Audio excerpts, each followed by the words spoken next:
성부와 성자와 성령의 이름으로 아멘. 안녕하셨어요?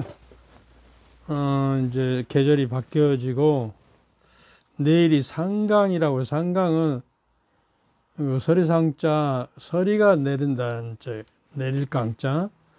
그래서 이제 서리가 내리면 이제 무슨 초목들이 좀 이제 시들어지고 그러죠.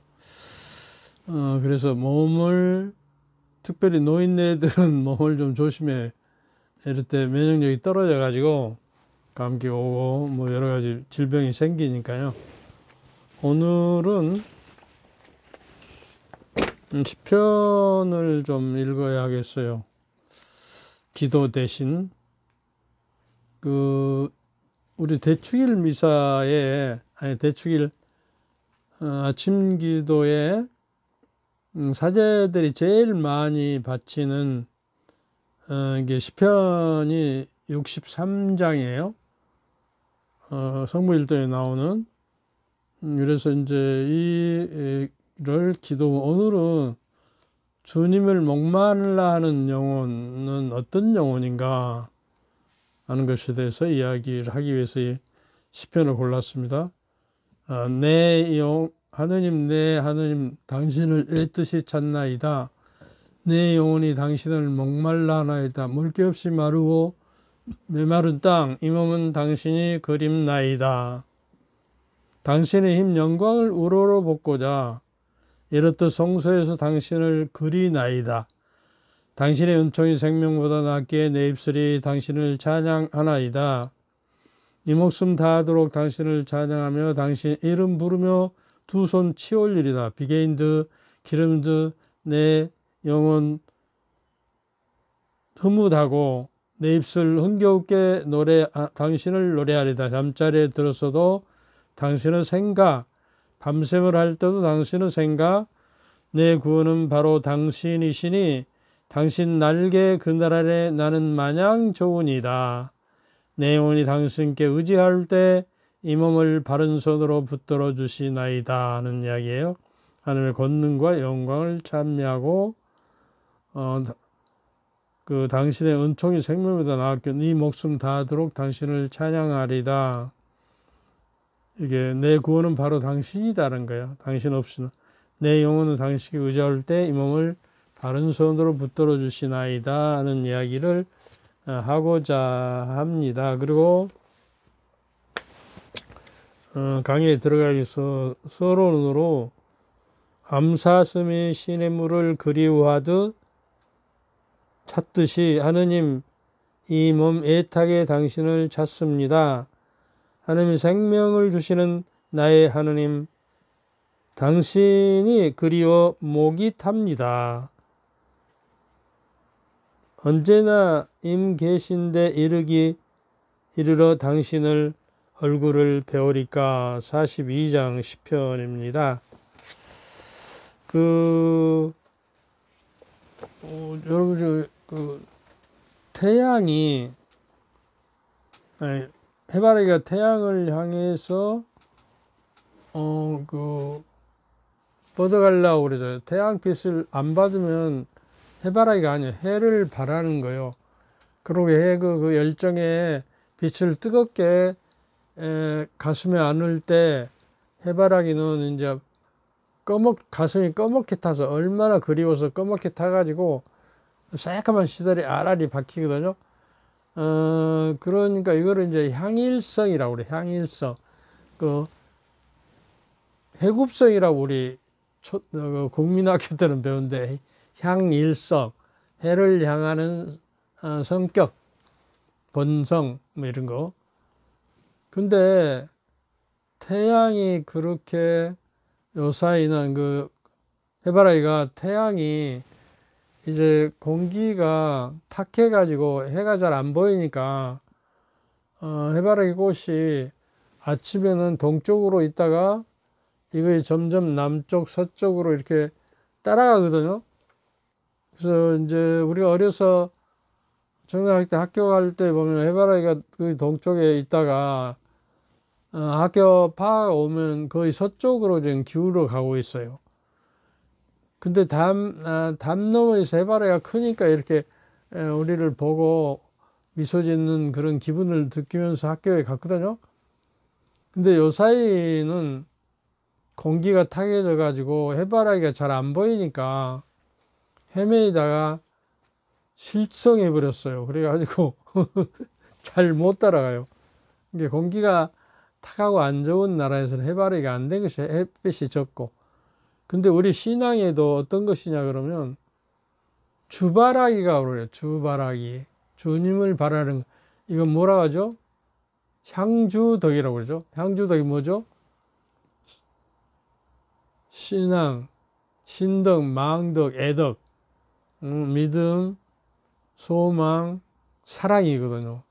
이거 이제 기초가 돼야 이제 해바라기처럼 그 주님을 바라서 하루도 주님의 그 눈빛을 벗어나지 않고 항상 주님을 향해서 우리가 하루를 살아가고 내 마음을 오늘 하루에 늘 주님께로 이렇게 다시 돌리고 주님의 눈길이 나를 당신 눈동자처럼 지켜주시기를 바란다고 시편은 이야기해요. 자기 눈동자를 지키듯이 우리를 지키고 바라보는 것이에요. 그러니까 얼마나 우리는 그 행복한 사람들입니까? 그래서 주바라기를 할 수 없는 사람은 열매를 맺죠. 믿음의 열매, 소망의 열매, 사랑의 열매를 맺을 수 없는 거예요. 성령의 열매도 맺을 수가 없는 것이고. 끊임없이 그 태양을 그리워하면서 바라보면서 그 태양의 뜨거운 사랑을 가슴에 품어야 그 알알이 해바라기 씨를 열매를 맺을 수 있듯이 그런 열정이 우리가 있느냐는 이야기예요. 그래서 지난번에는 이제 우리 자기가 하는 말이 자기 인생을 결정한다 그랬잖아요. 그 중에서 이제 그 그래도라는 법칙이죠. 오늘 피곤해 죽겠어. 그리고 그 직장에 학교 가기 싫어. 그래도 너는 어저께 갔지 않아. 그리고 그날을 잘 보냈고 애들하고 잘 놀았고 잠자고 일어나고 오늘은 다시 좋은 꿈 꾸고 상쾌하게 일어났지 않아. 너는 할 수 있어. 뭐 이렇게. 하지만 하기가 싫고 피곤하고 지쳐버렸지만 하지만 나는 어제도 그제도 해냈고 오늘도 너는 틀림없이 할 거야. 그러니까 걱정 말어. 너는 할 수 있어. 뭐 이렇게. 그리고 괜찮아. 난 괜찮아가 아니라 너는 괜찮아. 마치 거울을 보고 거울의 효과라고 그러죠. 거울을 보고 저도 아침에 일어나서 세수하기 전에 거울을 보니까 누군가 거울 속에 있잖아요. 거울은 스스로 그 속에 담긴 저를 웃기지 못해요. 내라는 삼자가 웃어야 너라는 거울 속에 있는 네가 웃을 수 있는 거예요. 그와 같이 내가 한참 거짓말로 막 웃으면 거울을 보면 웃고 있는 나를 이렇게 바라보면서 웃음이 절로 나와서 자연적으로 아주 박장대소를 하고 한번 웃고 나면 땀이 확 나면서 이게 좋은 행복 호르몬이 나오거든요. 엔돌핀이 나온단 말이죠. 그렇게 해서 하루를 시작하면 좋을 것 같습니다. 근데 오늘은 무슨 주제로 하고 싶냐 그러면 모르겠다. 나는 할 수 없어. 알고 있다. 뭐 이 세 가지에 대해서 어떤 결과를 가져올까 하는 것에 대해서 이야기하는데 그러기 전에 제가 항상 신자들을 마주하고 신자들하고 생활하면서 왜 가톨릭 신자들은 이렇게 신앙의 삶, 일상의 삶이 드라이할까? 건조할까? 그거예요. 건조하다는 말은 뭔 말이에요? 그냥 메말라 버렸다는 것이죠. 아까 하느님 하나님 내 하느님 당신을 애타시 찾나이다. 내 영혼이 당신을 물기 없이 메마른 땅, 이게 목말라서 그렇게 그 비를 간절히 바라는 그 마음이 있어야 하는데 이게 드라이하는 저기를 한다는 거예요. 그러면 드라이하는 이유가 핵심이 뭘까? 사람은 전에 그 전지구 요리 문답에 사람은 왜 세상에 태어났느냐 그러면 하느님을 알아 공경하고 자기 영혼을 구원하기 위해서 태어났느니라 이렇게 하거든요. 이게 목적이에요. 인간이 태어난 목적. 하느님을 알아서 공경하고 자기 영혼을 구하는 거. 그러니까 하느님을 알아서 알지 못하면 공경 못하는 거예요. 근데 성서를 모르는 것은 그리스도를 모르는 것이다. 에로니모 성인이 말했는데도 불구하고 우리는 하느님을 알려고 애타게 목말라고 저기 그리워하는 마음이 없단 말이에요. 그러니까 드라이하는 거예요. 건조하고 그렇게 건조하다 보니까 신앙생활이 건성으로 하는 거예요. 건성으로 한다는 말은 뭔 말이야? 성의 없이 대충 겉으로만 하는 태도예요. 그러니까 미사참새도 그냥 불이 나게 쫓아가서 뒤에 앉아서 꾸벅꾸벅 졸다가 언제 끝나나 그러고 시계만 자주 보다가 제일 먼저 나와서 휙 나와버리는 아주 드라이한 신앙인들. 그렇게 그 대충 아는 예수님의 신부님 강론이나 말씀을 선포 때도 건성으로 듣고 오늘이 이제 수요일이니까 어제 이제 며칠 전에 주일이잖아요. 지난 주일날 복음 말씀이 하나도 생각이 안 나는 거예요. 단어 한마디도. 이게 드라이하는 신앙생활이다 그 말이죠. 너의 보물이 어디 있느냐는 이야기요. 하늘나라의 보물을 가져다 둬야 이제 젖먹지 않고 썩지 않는다. 그러나 육이나 육의 쾌감을 위해서 세상에서 다 자기를 버리면 멸망한다 그런 이야기죠. 그리고 이제 독서에서는 로마서 10장 10절에서 마음으로 믿어서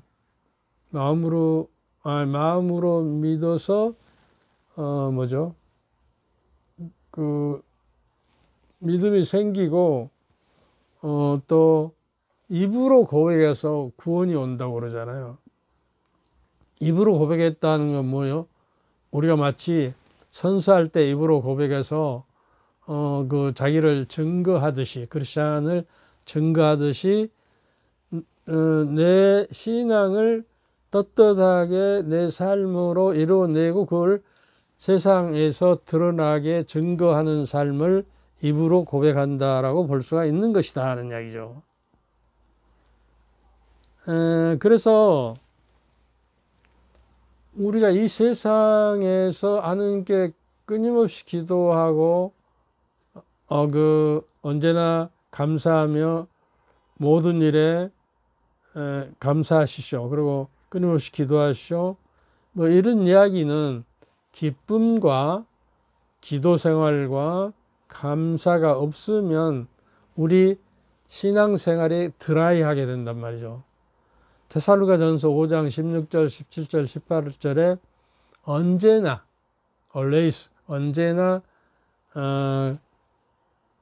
기뻐하십시오. 근데 기쁨은 지난번에도 몇 번 이야기했지만 로마서 14장 17절에 하나님의 나라는 먹고 즐기는 것이 아니라 성령 안에서 누리는 의로움과 기쁨과 평화라고 그랬어요. 세 가지 요소가 들어가야 하나님 나라에 들어가요. 이게 기뻐한다는 것은 하나님의 주신 이 생명을 매일 기쁨 속에 살아요. 우리 전주교 신자들 기쁨이 없어요. 강론 때도 보면 이렇게 좀 강론이 자기 마음에 들면 이렇게 눈웃음도 나오고 고개도 끄덕거려. 한 놈도 없어요. 그리고 멍청하게 다른 데나 뚜렷이 앉고 그냥 먼 산이나 바라보다가 일어나서 가고 이게 환장한단 말이죠. 근데 개신교는 어차피 아멘 아멘 하고 뭐 지지를 하고 저기 하니까 신바람 나서 강론을 하는 거예요. 설교를.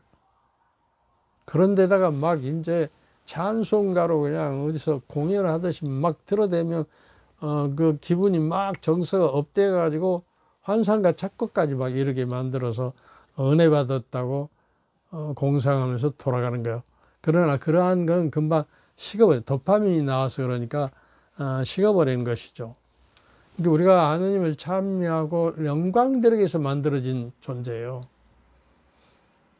하느님께서는 당신 아들을 통해서 우리에게 거저 주신 그 은총이 영광이 빛나도록 그 에베소서 1장 4절에서 이야기하고 있죠.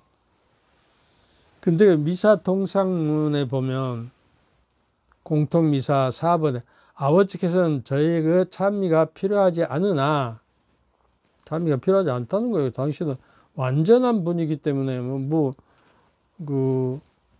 저기 할 필요가 없어요. 누가 뭐 자기를 더 완전하게 할 수는 없는 것이죠. 우리 인간이. 그래서 필요하지 않으나 저희가 감사드림은 아버지의 은총이에요. 감히 그 유한한 인간이 절대자이고 영원자이고 생명 자체이신 피조물을 만드신 주인께 내가 은사를 입었음이 드러나는 거예요. 저희가 찬미가 아버지께는 아무런 보탬이 되지 않아요. 완전성이 더 완전할 수 없는 거예요. 절대적 완성이. 저에게는 주 그리스도를 통한 구원의 도움이 된다. 우리가 하나님을 찬미와 하나님께 영광 드리는 것은 내 존재를 하나님께 드러나게 만들고 하나님의 영광이 내 안에 이루도록 하는 것이다 그 말이에요. 그러니까 아까 언제나 기뻐하십시오. 끊임없이 기도하십시오. 모든 일에 감사합시오. 이것이 어떤 거냐? 그리스도 예수님 안에서 살아가는 여러분에게 바라시는 하느님의 뜻이라는 거예요. 하느님의 뜻을 우리가 이루어 나가는 것이 내 신앙 생활을 하고, 예수님께서도 나는 아버지의 뜻을 이루기 위해서 이 세상에 왔다. 그리고 우리 올리브 동산에서 기도할 때 주님 이 잔을 저에게서 멀리 해 주실 수 있으면 해 주십시오. 그러나 그럼에도 불구하고 그래도 예수님께서 그래도 내 뜻대로 마시고 당신 뜻, 이게 이 잔을 나에게서 멀리 해 주십시오. 이건 인성의 기도예요. 신성의 기도는 예수님 메시아가 되고 신이 되기 위해서는 그러나 내 뜻대로 마시고 아버지의 뜻대로 하심으로써 하나님의 아들로서의 이 세상에 오신 목적을 이루신다는 거예요. 무엇 때문에? 언제나 기뻐하고 끊임없이 기도한다는 것은 그 circumstance, 영어로 그럽니다. circumstance. 그러면 circum이라는 건 주의한 건 둘레, 그 어떤 경우에서도 이제 좋든지 나쁘든지 감사하는 거예요. 내가 어떤 환난이나 고통을 당하면 그만큼의 위로도 주시는 위로의 근원이신 하느님께서는 당신께서 나는 예수님께서 나는 참 목자이다, 착한 목자이다 그랬잖아요. 착한 목자는 당신의 양들이 어떻게 놀고 있고 어떻게 풀을 먹고 어디를 가고 있는지 다 보살피고 있는 거예요. 그리고 양들의 이름을 다 외우고 있고, 그리고 양은 목자의 목소리를 알아들어야 뭐 꼴짝에 빠지지 않고 이리떼에게 붙잡혀 잡히지 않기 때문에, 그래서 주님께서는 그 목자이시기 때문에 나는 푸른 물가로 나를 인도하시고 잔잔한 물가로 인도하셔서 푸른 목장으로 나를 인도하신다는 시편 23장의 말씀이 있잖아요. 그러니까 내가 하나님의 백성이고 당신은 우리의 주님이시기 때문에 나보다 나를 더 사랑하신다고요. 그렇기 때문에 세상에서 사람을 당신 모상대로 만들었어요. 그리고 나보다 나의 존재에 더 가까이 계시고 나보다 나를 더 잘 아시는 분이에요. 전지전능하시기 때문에. 그런 분이 내가 환난을 당한다고 내버려도 우리가 이길 만한 시련만 주시는 거예요. 이길 수 있는.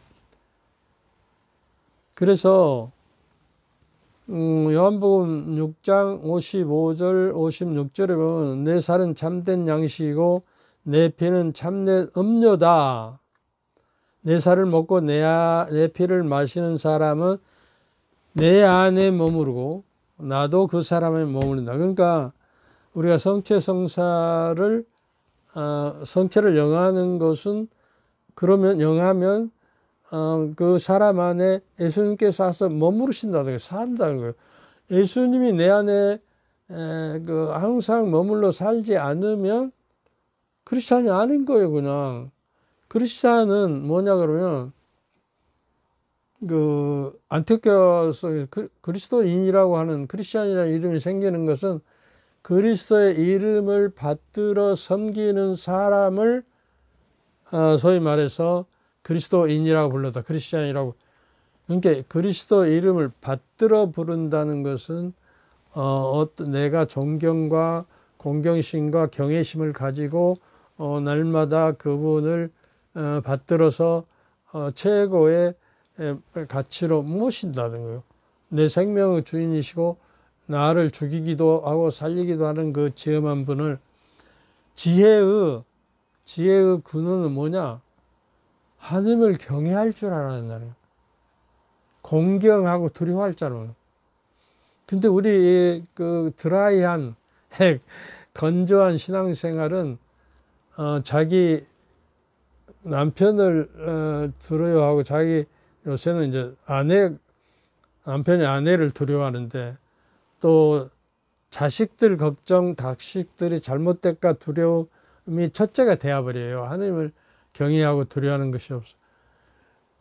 의로움을 받는 사람은 어떤 인자하심과 의로움을 우리가 받는 사람은 하느님을 경외하는 자들이 세세대대로 그 의로움과 인자하심을 받는다. 그리고 그 마리아 성모송에 나와요. 그 마리아 찬미가에. 그래서 내 안에 머무른다는 것은 내 안에 살아 움직이고 같이 우리 집에 좀 머물러 계세요. 머물러 가세요. 그러면 우리 집에서 같이 살고 담화하고 이야기하고 그다음에 밥 먹고 설거지하고 또 일도 도와주고 그러는 것이 같이 머무는 거 아니에요? 근데 내가 살림살이 할 때 정말로 예수님이 머물러서 예수님과 함께 이야기하면서 하나님과 대화하고 하나님과 같이 식사하고 이렇게 눈빛을 마주하면서 대하는 거. 그 예수님께서는 이제 너를 종이라고 하지 않냐고 뭐라고 한다 했죠? 친구라고 한다. 벗이라고 한단 말이죠. 그리고 이제 부활한 이후에는 형제라고 그랬어요. 막달라에게 그 갈릴레아로 가서 제자들로 거기서 그들을 만날 것이다. 형제들에게 가서 말해라 그랬거든요. 그러면 친구가 되려면 어쩌겠어? 아니 만나서 자꾸 대화하고 끊임없는 대화와 친교가 이루어져야 친구가 되는 건데 여러분 하루에 몇 분 동안 하는 예수님과 기도로서 대화하고 친교를 나눕니까? 그리고 내가 무슨 일을 결정하거나 할 때 친구야, 이제 친구야 그러면 안 되죠. 예수는 그래도 친구님 하느님이 내 친구라는 게 얼마나 그 세상에 든든합니까 마음이. 그 어떤 신자가 그 아버지같이 나를 모시는 신자가 그래요. 나는 신부님이 있어서 항상 든든하고 좋아요. 이 말을 듣고 너무나 기분이 좋았어요. 내가 그를 지지해주고 그를 응원하고 받쳐주는 사람이구나. 정말 행복하다 그런 뜻이다.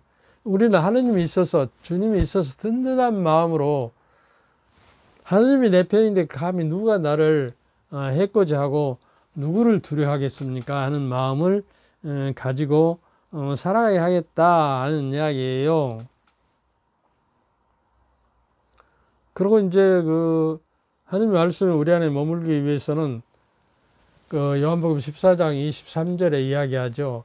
예수님께서 말씀하시되 너희가 나를 사랑하면 내 말을 지킬 것이다. 그러면 아버지께서 그를 사랑할 것이고 우리가 함께 가서 너의 안에 살 것이다. 머물러 살 것이다. 그래요. 하느님이 내 안에 머물러 살다는 것은 얼마나 영광. 왕이 저기 천한 백성에 가서 함께 산다는 거, 이거는 뭐 엄청난 은사이죠. 엄청나는 것이죠. 근데 왕 중에 왕이시고 나 주인이시며 세상 만물을 만드신 창조주시고 절대자이신 분에게 이 미천한 내 안에 와서 함께 살겠다고 하는, 그러니까 예수님을 사랑하면 예수님이 하신 말씀들을 우리가 실천하자고 말이에요. 알아야 실천하죠. 그래서 이 이야기를 너무 하면 지루하니까 지금 한 이야기가 너무 많은데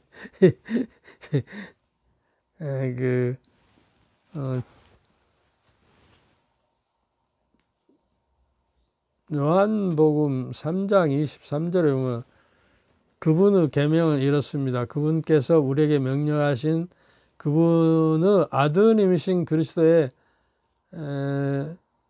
개념을 대표하고 그 사물과 사물을 구별하지 알고 그 그리스도를 믿고 살아가는 사람입니다. 그래요. 그리스도의 이름을 받들어 부르는 사람은.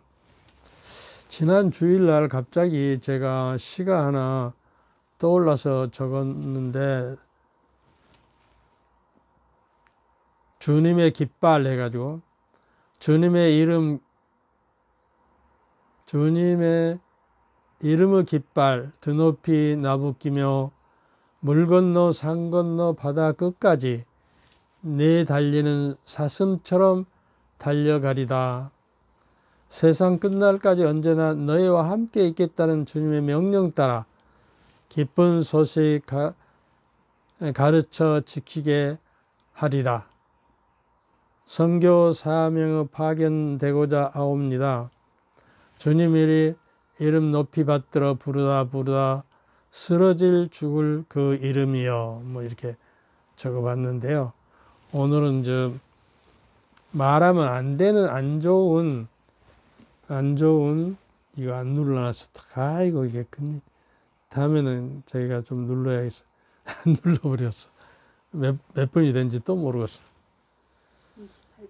말하면 안 되는 안 좋은 대화 속 거기 몇 분인가 나온가? 28분. 말하면 안 되는 안 좋은 뇌 속의 대화 세 가지가 있다는 거예요. 뭐냐 그러면 뇌는 사용하는 말에 결정된다고 그러잖아요. 모르겠다, 할 수 없다, 알고 있다, 이 세 마디 단어는 하지 말라는 거예요. 모르겠다 그러면 뇌는 생각을 멈춰버려요. 어떤 회의를 해서 누구 직원을 가르치면 당신은 어떻게 생각하십니까? 생각이 안 나고 모르겠는데요. 그러면 그 사람은 아웃이에요. 아웃. 여러 가지 방도가 있을 것 같습니다. 많이 생각하면 좀 많이 생각해 보겠습니다. 그러면 되는데 모르겠어요. 그러면 내가 생각을 멈춰버리고 어떤 아이디어가 생각이 안 나도록 까맣게 되어버려요. 그래서 위험한 말이에요. 애들도 시침이 떼고 뭔 일을 저지르 모르겠는데요. 그러면 이놈은 망할 놈이에요. 그래서 회사에서 회의할 때나 상사 업무가 물어봤을 때 모르겠다 그러면 절대로 안 됩니다. 그러면 내가 딱 멈춰버려서 생각이 멈추기 때문에 아무런 생각이 안 나버려요. 그래서 이 문제를 어떻게 한다고 생각하시나요? 그럼 이렇게 물었을 때 모르겠어요. 그 대신 글쎄요. 여러 가지 방법이 있겠는데요. 좀 더 연구해 볼 것 같아요. 우리 함께. 뭐 이렇게 이야기를 해야지요. 그러려면 낙인 찍혀서 쫓겨납니다. 세사에서도.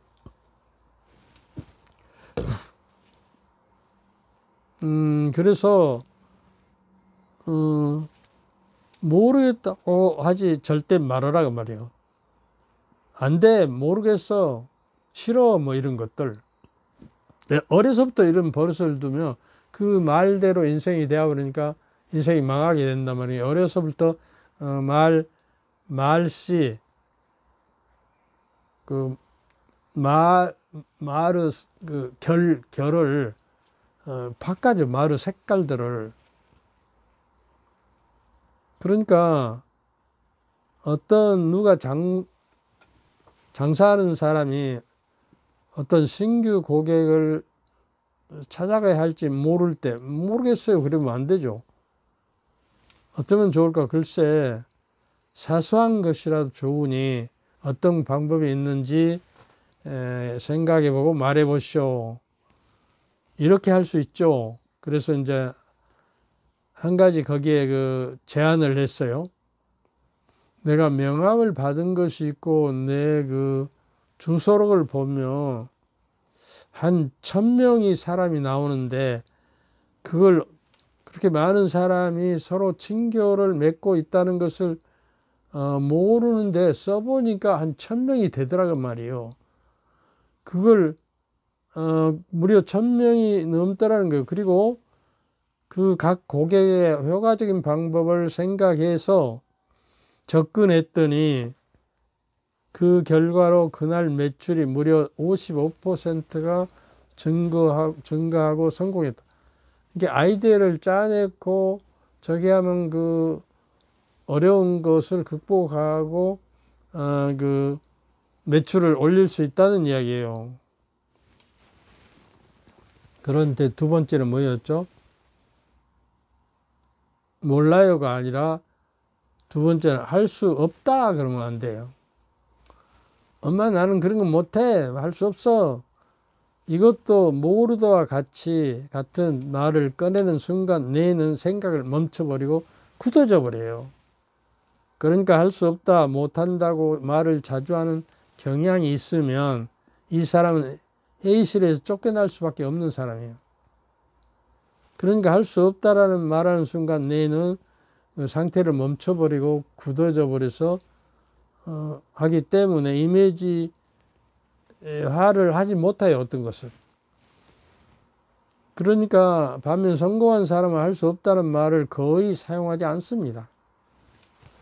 지난번에도 이야기했나요? 스티브 잡스는 억지를 그 스마트폰을 발명한 사람이잖아요. 그래서 고집이 센 사람이에요. 아직 기존 휴대전화가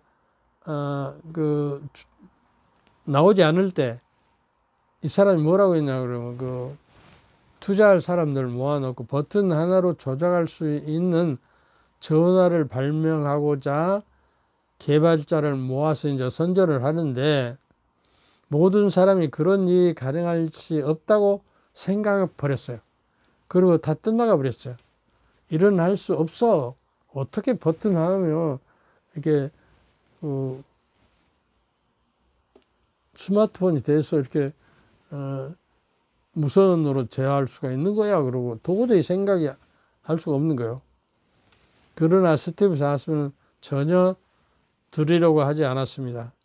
잡스는 포기하지 않고 개발하는 결과 2007년도 세계 최초로 스마트폰인 아이폰을 탄생시켰어요. 스티브 잡스는 포기하지 않고 개발을 했던 거예요.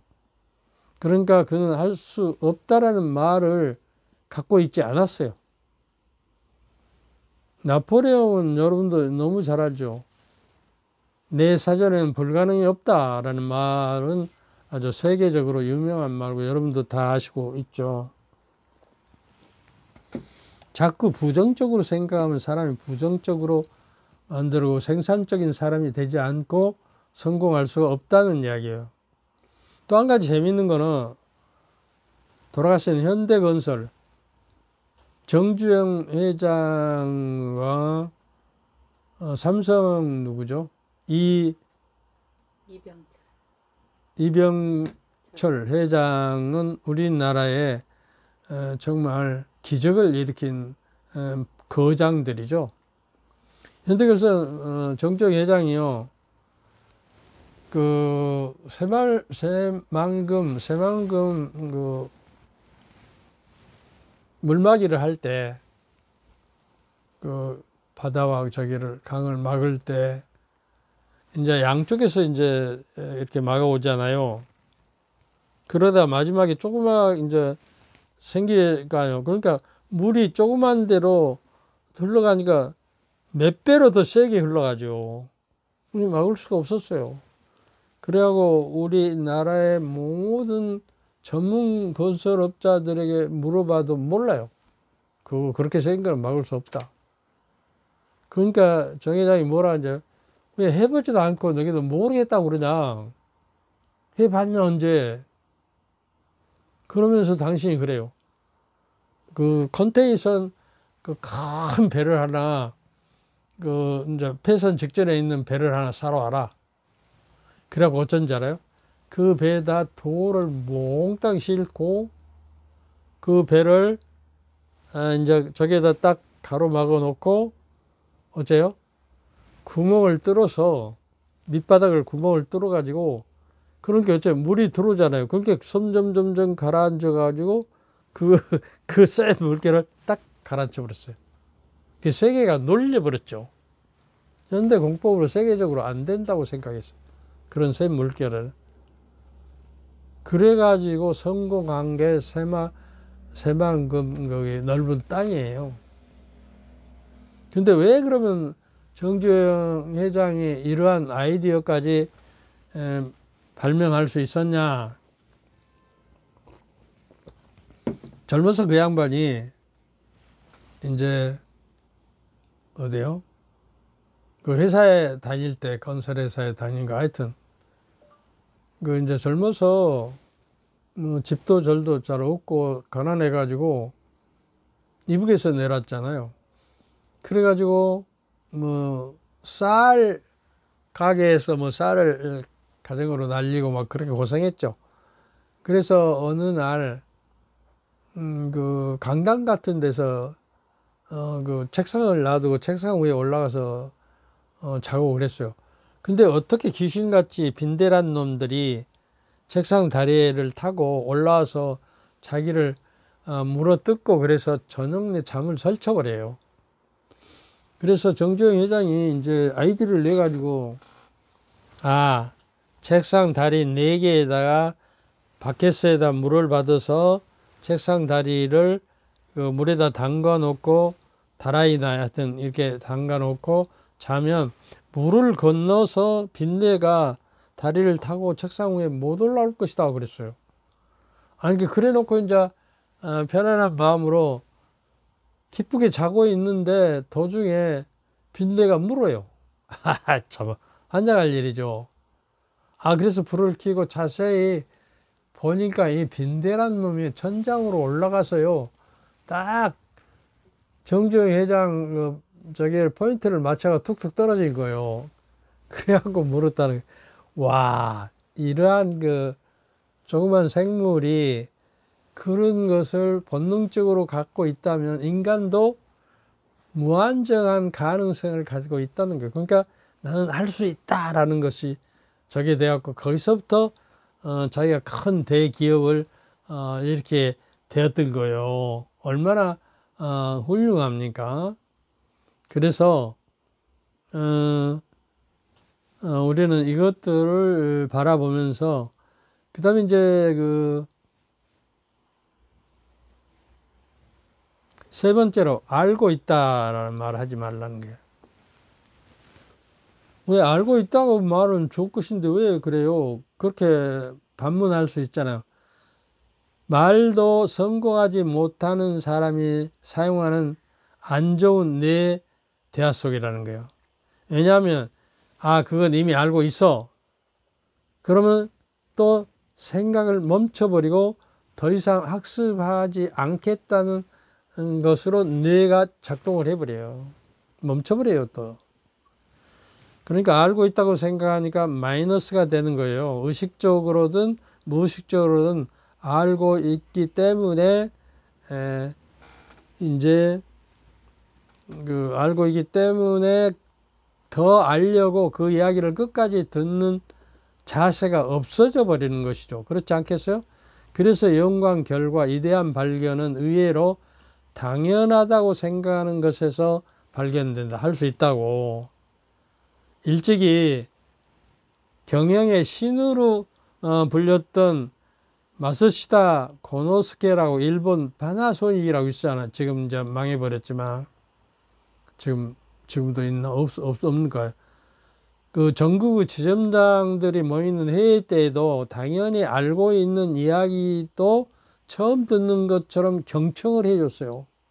그러니까 지점장들이 새로운 아이들을 경청해주고 정말 저기 하니까 많은 아이들을 가지고 와서 막 이야기를 해준 거예요.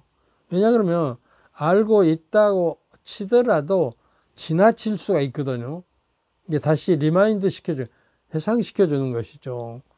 그래서 그렇게 이렇게 뛰어난 성과를 내리고 세계적인 기업으로 만들어낼 수가 있는 것이에요. 그러니까 아이들에게 이러한 그들의 말의 습관을 좀 바꿔줘야 해요. 애들이 나는 모르겠어. 그런다든가 할 수 없어. 뭐 싫어. 안 할 거야. 뭐 이런 놈들은 어려서 버릇을 고쳐줘야지 3살 먹은 아이 8까지 간다는 말 성장하지 못하고 성장하지 못합니다. 어렸을 때 습관을 잡아주고 그러면 인생이 패망해요. 내 속 말로 혼자 말하는 대화도 잘하는 법을 어려서부터 가르쳐 줘야 한다. 그래 뇌가 성장 않고 쪼그라들지 않고 굳어버리지 않도록 그래서 무엇인가 알려고 힘쓰고 하면 할수록 확신을 갖고 너는 이제 될 수 있어. 이제 다음 그것에 대해서 우리가 이제 늘 생각을 해봐야 하겠습니다. 여기까지 합시다. 아이고. 이거를 눌러놓고 시작해야 하는데 그냥 근데 여기를 딱 보고 다 체크하고 해야 하는데 자, 사제적인 강부 드릴 테니까 마음의 준비를 합시다. 주님께서 저희와 함께 전능하신 전주 성부와 성자와 성령께서는 여러분과 여러분 가족 모두에게 축복을 내리셔 길이 머물게 하소서. 아멘. 감사합니다. 감사합니다.